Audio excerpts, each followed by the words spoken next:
La promesa avances. Atención. ¿Qué sucede cuando el destino llama, pero quien responde es la venganza? En el corazón de un palacio cargado de tensiones y secretos, una carta olvidada resurge del pasado como una bomba a punto de estallar. Y justo cuando una amistad aparentemente irrecuperable parece renacer, un solo error, imperceptible pero fatal, hace que todo se derrumbe.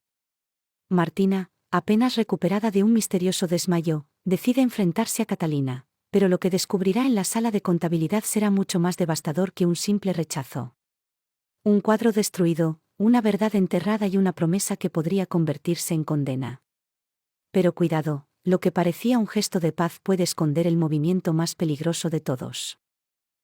¿Y ustedes? ¿Están preparados para descubrir quién traiciona a quién, antes de que sea demasiado tarde? Martina la buscó en un rincón apartado, el área de servicio, donde Catalina se había refugiado entre libros viejos, cuentas, papeles y documentos esparcidos. Estaba claro, esos números, esas fórmulas frías, eran su escudo, un muro de acero contra el dolor. Cada día parecía añadir una nueva capa a su armadura, una coraza contra la desilusión. Si quieres recibir en primicia los próximos vídeos de la promesa, escribe sí en los comentarios. Empecemos de nuevo. Martina avanzó con dificultad, la voz temblorosa. Catalina, por favor, necesito hablar contigo. Catalina levantó la mirada, sus ojos, antes brillantes, ahora tan fríos como fragmentos de hielo. Silencio. Un muro entre ellas que rompía el corazón de Martina. Quería saber cómo estás, y quería hablar de lo que pasó, de nosotras. Pero fue como hablarle al viento. No hay nada de qué hablar, respondió Catalina con una voz tan afilada como el filo de una hoja. Estoy ocupada. Por favor, no me molestes. Dio un gesto definitivo como cerrando una puerta tanto por dentro como por fuera. Aún así, Martina, empujada por su desesperación, dio un paso adelante. Por favor, Catalina, suplicó con el corazón latiéndole con fuerza en el pecho. Sé que te herí, fui una cobarde. Me dejé llevar por el miedo y me equivoqué. Pero te juro, siento más de lo que las palabras pueden expresar. Cuando añadió eres mi prima, mi amiga, como una hermana, el arrepentimiento se convirtió en un grito. Puro. Desnudo. Capaz de derretir una estatua de mármol. Pero no a Catalina. Para ella, la traición había sido demasiado profunda como para ser perdonada. No solo una promesa rota hacia don Antonio de Carvajal y Cifuentes, también fruto de las dudas de Martina y de su renuencia a apoyarla, sino una sensación visceral de abandono, en un momento de extrema vulnerabilidad, por parte de alguien en quien había depositado toda su confianza. Y fue justo cuando la felicidad de Goa a Adriano comenzaba a tambalearse que Martina intentó pasar página. Pero Catalina no dudó en lanzar una acusación helada. Ahora te arrepientes. Un susurro perverso. Ahora que has visto lo que te ha pasado, y que tu jueguito con Curro pende de un hilo, ahora te arrepientes. Demasiado tarde, Martina. Y si te soy sincera, tu arrepentimiento suena tan falso como un billete de 3 pesetas. Cada palabra era un golpe. Martina retrocedió como si le hubieran dado una bofetada. Su rostro palideció, tomando un tono azulado y aterrador. No es así, susurró con la voz ahogada por las lágrimas. Lo que pasó ayer, ver esa foto, me hizo darme cuenta de que la vida pasa rápido, es demasiado corta. Catalina la interrumpió cerrando de golpe el libro entre sus manos. El ruido retumbó en el pasillo, rompiendo un instante que parecía eterno. Finalmente alzó la vista, en los ojos de Martina, vio un abismo cargado de rabia, dolor y rencor. Debiste haber aprendido la lección cuando me permitiste humillarme, cuando jugaste con mis sentimientos y con mi futuro. El silencio de Catalina fue un golpe que resonó en cada rincón del pasillo. Lo que se rompió entre nosotras, Martina, no se arregla con un simple desmayo ni con palabras bonitas lanzadas al viento. No solo se rompió, lo pulverizaste. Sus frases, fulminantes y afiladas, se clavaron en el corazón de Martina con la fuerza de un huracán. Luego, sin mirar atrás, se levantó y se alejó, pasando junto a ella como si no fuera más que una sombra fugaz, dejándola sola en ese pasillo que de repente pareció infinito. El sollozo, nudo atrapado en la garganta, contaba un dolor que no se atrevía a liberarse. La indiferencia de Catalina dolía más que cualquier golpe físico. En ese gesto había una pureza cruel, de un dolor limpio, profundo y aparentemente incurable. Cada paso que alejaba a Catalina era un viaje hacia un vacío que parecía no tener fin. ¿Y ahora?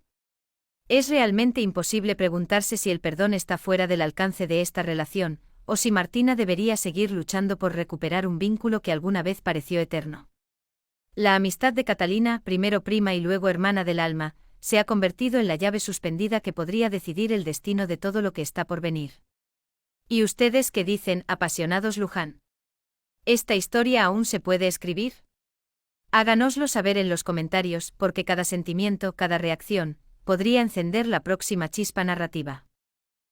Como si el universo disfrutara poniendo a prueba a los Luján, justo cuando ese terremoto emocional sacudía los cimientos de la familia, la vida amorosa de Catalina se convertía en otro frente de batalla. Su relación con Adriano, un joven empresario atractivo y encantador, había comenzado como un soplo de aire fresco, una promesa de sinceridad y conexión. Pero las tensiones nacidas en torno a la promesa, la amargura secreta en el corazón de Catalina y la sombra inminente del deber social y las expectativas de clase habían envenenado también ese vínculo. Los enfrentamientos surgían por motivos superficiales, como si discutir sobre un detalle fuera un intento desesperado de disfrazar grietas más profundas en el alma. Adriano, pragmático y directo, no comprendía la complejidad de los lazos familiares ni las heridas que mantenían a Catalina en su lugar.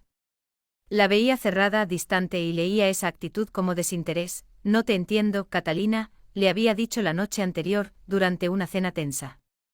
«A veces estás aquí conmigo. Otras veces pareces estar a 1000 kilómetros, en un mundo al que no me dejas entrar». Y ella, con voz defensiva y cansada, había respondido: «Tal vez sea así, Adriano. Somos diferentes. Venimos de mundos distintos, y pensé que precisamente esa diferencia era lo que nos hacía especiales». Pero él, exasperado, había alzado la voz: «No se puede construir nada si cada vez que intento acercarme levantas un muro». El eco de ese silencio final, áspero y cargado de tensión, marcó un punto sin retorno. Y sin embargo, bajo la ceniza de la desilusión, la atracción seguía presente, palpable, insistente. Pero ahora la paciencia y la comprensión se estaban evaporando rápidamente como gotas de rocío al sol. Catalina, herida por el engaño de Martina, también había cerrado las puertas a su pareja, volviéndose sospechosa y árida. Adriano, acostumbrado a soluciones claras y resultados concretos, se sentía impotente frente a un enredo emocional que no podía resolver con una estrategia. La relación, como todo lo que giraba en torno a la promesa pendiente, oscilaba sobre un hilo delgado y transparente, listo para romperse con la primera ráfaga de viento. Y ese viento, cargado de consecuencias, estaba por llegar. Mientras las damas de la familia Luján enfrentaban sus tormentas interiores, lejos de las miradas, en la intimidad de esas habitaciones silenciosas, una distracción descuidada estaba a punto de desatar un huracán. Pía, guardiana de las llaves y figura normalmente infalible en la gestión doméstica, ya estaba desbordada. El peso opresivo del palacio, la ansiedad por la salud del niño en camino, las constantes demandas de los señores, la inquietante sombra del cuadro dañado, todo había debilitado su concentración. El día anterior, había llegado una carta misteriosa dirigida al mayordomo don Cristóbal, un papel grueso, de alta calidad, con un sello elegante pero completamente desconocido. Pía la había guardado en su delantal con la intención de entregársela de inmediato. Pero luego llegó el caos y la urgencia, una emergencia con la ropa, la preparación apresurada de la cena y, finalmente, el desmayo de Martina, como un huracán que arrasa con todo a su paso. La carta quedó en el olvido de su mente, sepultada bajo el torbellino de tareas y crisis. Era media mañana cuando Pía, enfrascada en las labores diarias, metió la mano en el bolsillo para sacar su pañuelo y descubrió aquel sobre olvidado. Un escalofrío de terror la recorrió como una descarga eléctrica. Cuando se trataba de correspondencia, Cristóbal era inflexible, implacable. Un error así se consideraba una violación profesional, casi un pecado imperdonable. Con el corazón en la garganta, Pía se dirigió a la biblioteca, un lugar silencioso, lleno de libros antiguos y una atmósfera austera, donde sabía que el mayordomo estaba ocupado.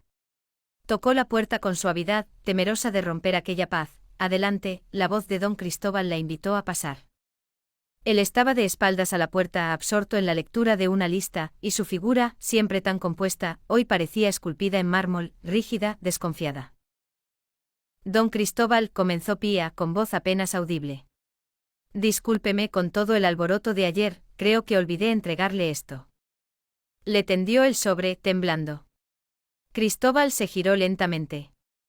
Su mirada, al principio curiosa, cayó sobre la carta, en las manos temblorosas de Pía, y un relámpago de tensión cruzó su rostro. La máscara del hombre imperturbable se resquebrajó, revelando una sombra de ansiedad y furia que jamás había mostrado. Con un gesto brusco le arrebató el sobre de las manos. ¿Ayer? Preguntó con voz baja, pero cargada de tensión. ¿Recibiste esto ayer y me lo ocultaste? Sí, señor. Lo lamento mucho, balbuceó Pía, el rostro enrojecido, la culpa oprimiéndole el pecho. Cristóbal no le permitió continuar. Primero. Silencio. Bramó, la presión en su voz transformada en un gruñido feroz. ¿Tienes idea de la gravedad de tu retraso? ¿Sabes lo que significa?